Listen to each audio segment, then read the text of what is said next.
Nitong nakaraang September, may black storm na humagupit sa Hong Kong kung saan may higit 200,000 na OFWs. Bakit nga ba nalunod sa tubig ulan ang isa sa pinaka-progresibong lugar sa Asia? Oh my God! First time ko lang naranasan magkamaha. Oh my God! Ano ba yan? Pauwi sa kanyang tirahan ang kababayan natin sa Hong Kong na si Jing Buenconsejo.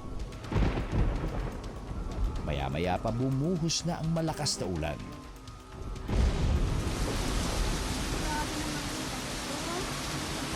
Galit na galit. Ito ang tumambad kay Jing.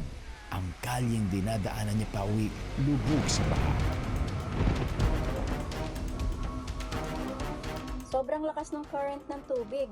Oh my God!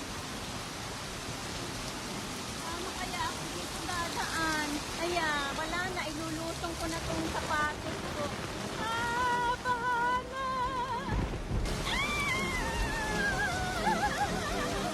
First time ko lang naranasan ko dito sa Hong Kong. Ayon sa Hong Kong Observatory, 15 oras na hinagupit ng malakas at walang hintong pag-ulan ang syudad. Kaya't napilitang maglabas ng pinakamataas na black rainstorm warning ang mga otoridad. Ito ang naitalang heaviest rainfall sa Hong Kong sa nakalipas na 140 years.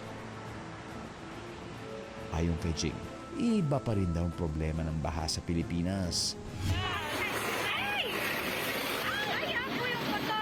Mas nakakatakot sa Pilipinas kasi nga yung imbornal na walang cover. So pagka nagbaha, tapos may mga naglalakad na na tao, hindi alam kung meron palang imbornal doon.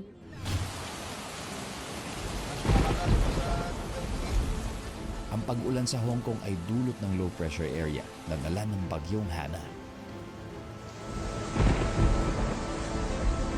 In 25 years na nagstay ako dito, ito na yung pinakamatagal na pag-ulan na naranasan ko. Nagbabala ang mga eksperto sa mas matindi pang sama ng panahon dahil sa climate change. Yung natural calamity, lagi lang nandyan yan. Dapat lagi tayong handa, malakas ang loob natin.